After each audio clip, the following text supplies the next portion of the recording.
Hello there everybody, welcome back to the channel. Dodgy Gamer here with episode 4 of our Newgen Nation experiment. Just a reminder, if you are new to the experiment, what we've done is we've taken Manchester City, Real Madrid and Marseille and transported all their youth and training facilities to the United Arab Emirates, and we've taken their rivals, PSG, Barcelona and Manchester United, and placed them into Qatar. And then we're following the youth intakes of those clubs to see if they can produce any top quality new gens to help those nations grow. So what we're going to do today, we're coming in at the end of the 2030 World Cup. So as we've done in the last 2 episodes, we're coming in post World Cup to check on the state of the nations, as it were. So we're going to take a look at the shortlists. We've reached a point now where there are quite a number of players who have been generated through these teams. So we won't go through them one by one. We'll just look at the shortlist. We'll pick out a few standout players, and then we'll take a look at the national teams and their performances over the last 4 years, up to and including the current World Cup. We're going to jump right in with Real Madrid, where last time we noticed Sultan Muhammad. Sultan Muhammad, a player who had been registered in the Real Madrid first team squad, although he wasn't a regular. That was the best progress we've had so far. And we can see here, he's right at the top of the list. Sultan Muhammad, he's now at Hoffenheim in Germany. He's valued at 28.5 million, and he's on £65,000 a week, by quite some distance, the preeminent breakout Newgen Nation star. Let's take a closer look at his profile. So he's a right winger. We see at 25 years of age, he's already played 58 times for the UAE, bagging 24 goals. And if we look at his stats there, I like what I see. I mean, we don't see anything that super high, but we've got 16s, we've got 17s, we've got 15s, we've got lots of greens in there. I mean, what do we look for in a right winger? We're looking for someone with decent crossing, dribbling, so he can run with the ball a bit. I mean, he's not outstanding, but he's very, very good. He can take corners as well. He's got technique. He's good in set-piece situations, it would seem.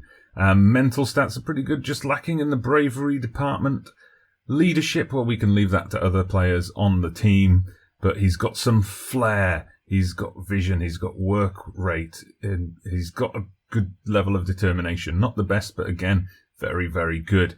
On the physical side, jumping, well, obviously, he doesn't need that so much as a winger because he's the one sending the high balls in. But all the other physical stats are looking very nice. He's got the PPM of runs with the ball down the right. Let's have a look at how he's ended up at Hoffenheim then. So we last looked in when he'd just joined Nice on loan. So we can see in Ligue 1 that season, 22 appearances, 3 goals, 4 assists, a player of the match, an average 7.0 rating. So a pretty good season for him there. And then he made the transfer. He did not return to Real Madrid full time. He made the transfer to Hoffenheim for 1.7 million.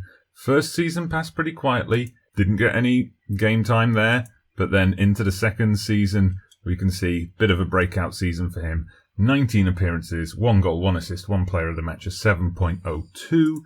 Things have been a bit quieter in the most recent season. Only the 8 appearances in the league. 2 goals, 3 assists, so better return than the previous season. 1 player of the match, an average 7.31. I'm wondering if he's perhaps suffered from injuries. We can see he's got quite a long injury list, and we've got a few major injuries in there. So back in August at the start of the season, a damaged Achilles tendon, which kept him out for 5 months. So he missed half of the season, unfortunately. Prior to that, sprained knee ligaments, out for 5 weeks, and a broken lower leg, keeping him out for 6 months. So that explains some of those gaps. But definitely one of our highlight players so far. Faisal Abdullah, someone who came through in that first intake who we've been tracking, now 27 years of age. 85 caps and 42 goals internationally for the striker. He's still at Al Ettifaq in Saudi Arabia, valued at 2.3 million, earning 7k a week. I mean, we see his stats are nowhere near the level of Sultan Muhammad, but still a decent player. If we look at his career, so last time we looked in, he'd moved from Lille to Al Ettifaq. He was in the middle of his first season there, and we can see he's been playing pretty regularly for them. Probably, I'm guessing 30 games must be a full round of the league, so ever present quite often. We just got that one season here with only 12 appearances, and 2 goals. Still a decent average rating. There's probably an injury there. And then 2 seasons in a row, he played 30 games, 9 goals in one season, 19 the next. So 2029 to 30, obviously a breakout season for him. However, we don't have anyone else at Real Madrid who's got a value anywhere near those guys. We've got one player on 400,000 and the rest are all quite lowly valued. Most of them you can see here, they're listed as being at Castilla, the Real Madrid B team. So we've got here one of the newer players, one of the newer Newgens, Ali Hassan Ibrahim, 19 years of age. He's already been capped twice, but doesn't look to be anything outstanding. And we can see he's spending most of his time at Castilla. Over to Man City then, where we see there are no players who've come through the Man City youth system who are currently valued at more than £1 million. The top 2 valued players are currently at Manchester City, but we see here they're both listed as English. So we first got Khalid Ali Al-Mazam. Remember, there was a player at Manchester United like this who came through with English nationality, and then the Qatari nationality is his second nationality. So obviously we've got something similar here. Now this guy, central defender, he's been capped at under 20 levels, so we'll still see. I mean, he could still represent the UAE at full international level. He's wanted by a number of kind of Championship League 1 style clubs on loan. Deportivo are interested as well. I mean, his stats seem decent.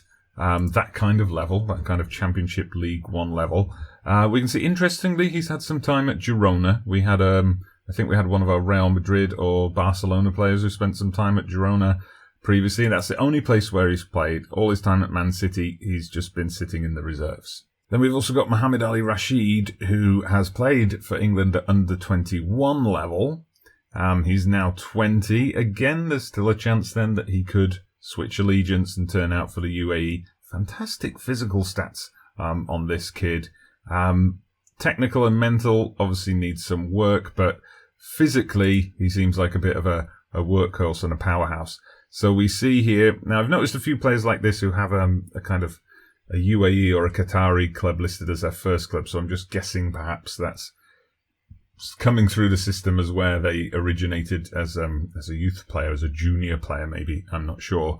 But we see he's had 2 loan spells at Nordsjælland in Denmark, but no appearances there, so I'm not sure why he would have agreed to go back. But yeah, there's just not much progress, and as we scroll down, you'll see a lot of the players here are quite young, so obviously a lot of the ones that have come through previously have retired. Khalid Ali Al-Hamadi is still at Macclesfield, still in the Vanarama National. He's now up to 78 caps and 22 goals, so he's obviously doing the business for UAE, and he's getting he's a regular fixture for Macclesfield, getting up around 30 plus games a season. Most seasons we see here in 2028-29, 11 goals, 5 assists, and 2 Player of the Match awards, 10 assists in the most recent season, so he's obviously a key player, but it's at the National League level. And as we go down, we see quite a lot of these players are still in the game, but they're making their careers elsewhere, much lower down the English League system. So we've got players at Scunthorpe, at Gillingham, Bristol, who are down in League 2 here, Kidderminster, Spennymoor, Newport. You know, they're hardly huge names in world football and hardly huge values either. So the Manchester City side of the experiment, and then we've got a lot of free agents here as well. Manchester City side of the experiment perhaps not producing results just yet. And a look at Marseille now, where we see again, if we look at the ages, lots of players in their teens here. So the older players have moved on and not made it, it would seem. The oldest player, around 24 years old, at a club called Aubervilliers in the Championnat. So obviously, again, not a huge amount of development here. So the top valued player at the moment, Khalid Mohammed Al-Mansouri. He's already played 8 times for the Emirates, 5 goals in those appearances, which is pretty good for a 17-year-old. Nice physical stats, good base to be building on there. And as a striker, he's got the finishing, he's got the first touch, he's got the heading. He's got a decent base there, so we'll see. He'll be one to look in on the next episode and see how he is as a 21-year-old. We see he has actually made an appearance for Marseille, albeit a substitute appearance, but he's made his league debut for them. He's played some time in the reserves. We'll see how he develops as time goes on. But again, like we noticed last time, as I'm just quickly scrolling down, a lot of these players are staying at Marseille. Then we've got a few who've been released. We've got some bids in for them on free transfers, but I wonder if a lot of them are just going to retire for some reason. They're not getting interest beyond Marseille. And moving to the Qatari side and Barcelona, similar story. We see here no one with a high value. Quite a lot of players with a low value. Players in Barcelona B, free agents, and again, as we noticed in the last episode, quite a short list, if that makes any sense. So Barcelona are not holding on to these players, are obviously letting them go, and then they're just disappearing off into the wilderness of early retirement.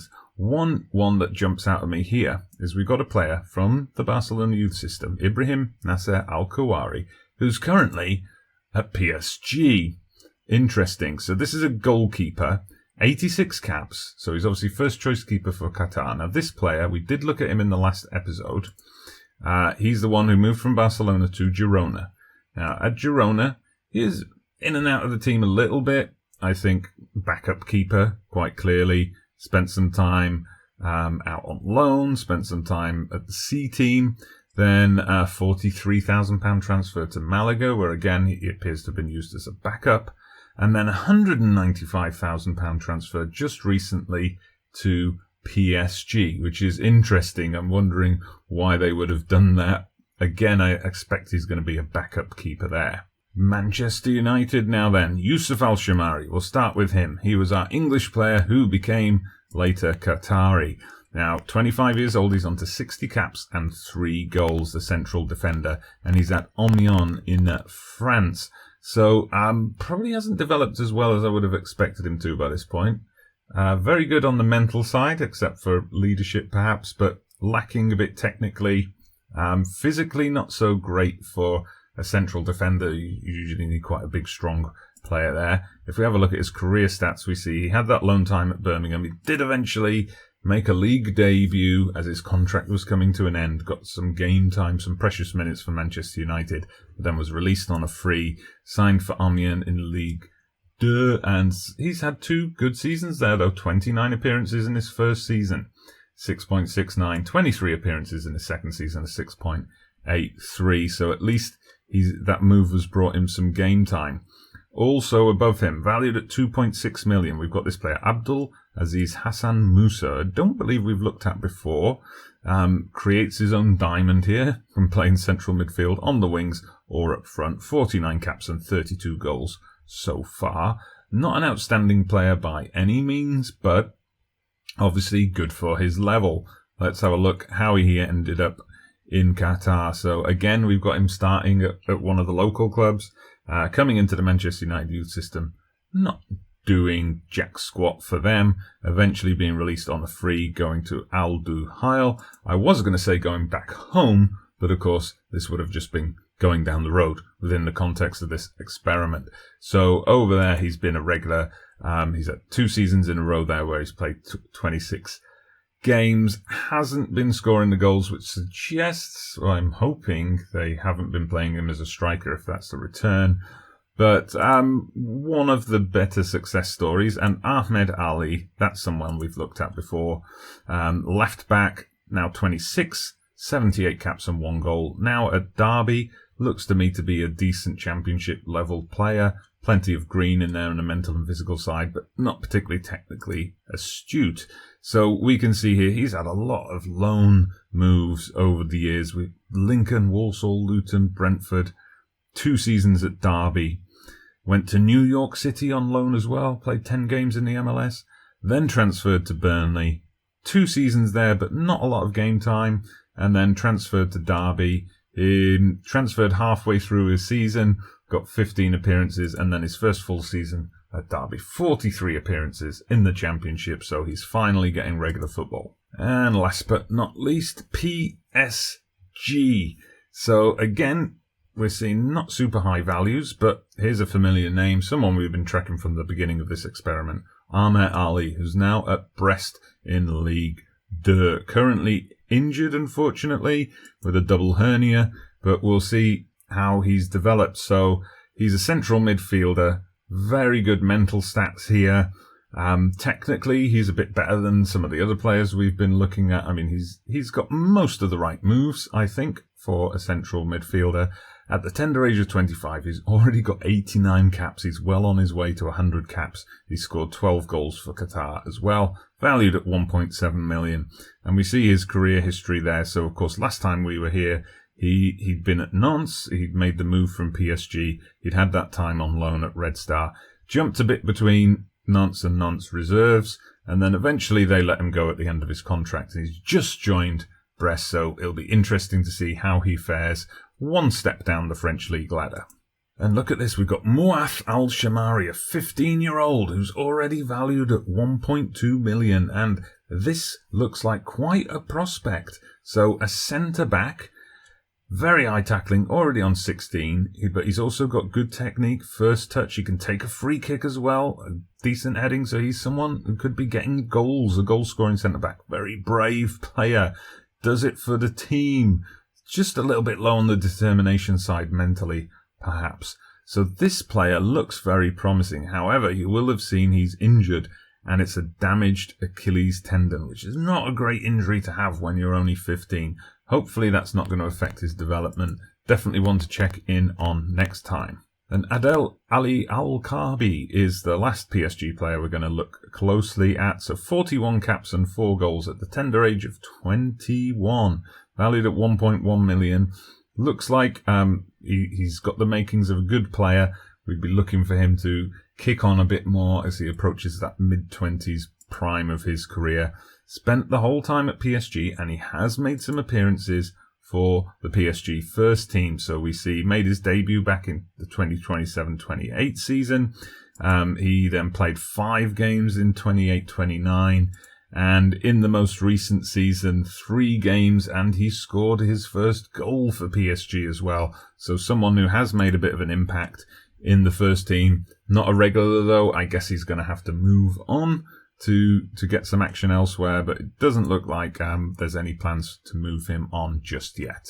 So those are the players, but what of the nations? How have they been performing in the international arena? We're checking in with the UAE first. 62nd in the world. I believe they were 69th last time we looked in, so there's been a little bit of improvement there. We can see all their top players are players that I've got shortlisted.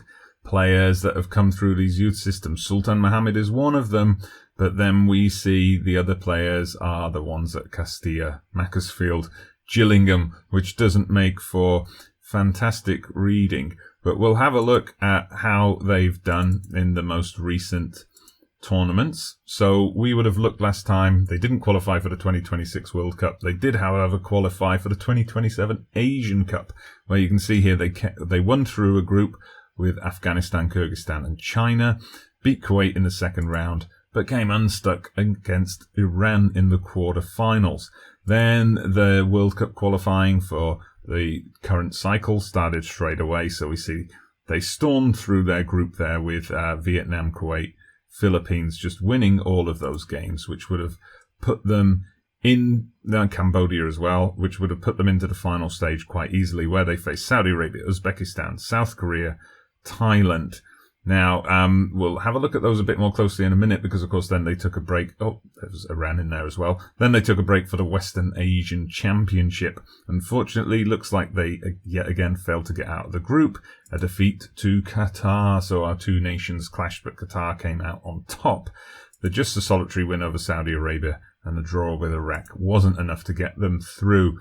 Back to the World Cup qualifiers, though, we see they seem to be trading wins and losses. If we have a look, though, they got 4th place, so they snuck the qualification. They pipped Saudi Arabia to it by a point, qualified for the 2030 World Cup, where they were drawn in a tough group again, much like Qatar last time, drawn in a group with France and Cameroon. They unfortunately lost both matches, but that's progress, I think. They've gone from not qualifying for a World Cup at all to getting to the one in 2030. So Qatar also ended up being quarterfinalists at the 2027 Asian Cup, won all their games in the group against Thailand, Kuwait, Philippines, beat Uzbekistan after extra time, but then came unstuck against China in the quarterfinal round.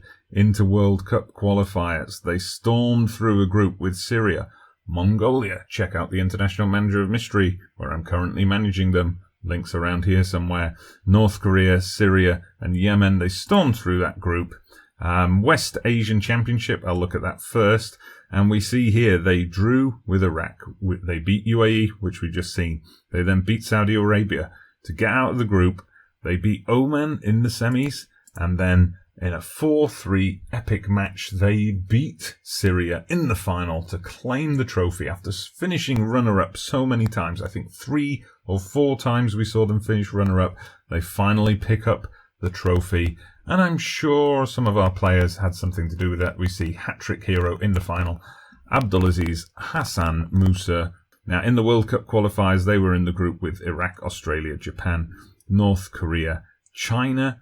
Pretty tough group to be getting through, but they did make good progress. They got through it. They came unstuck against Australia, but they finished 3rd in the group to comfortably, very comfortably qualify for the World Cup.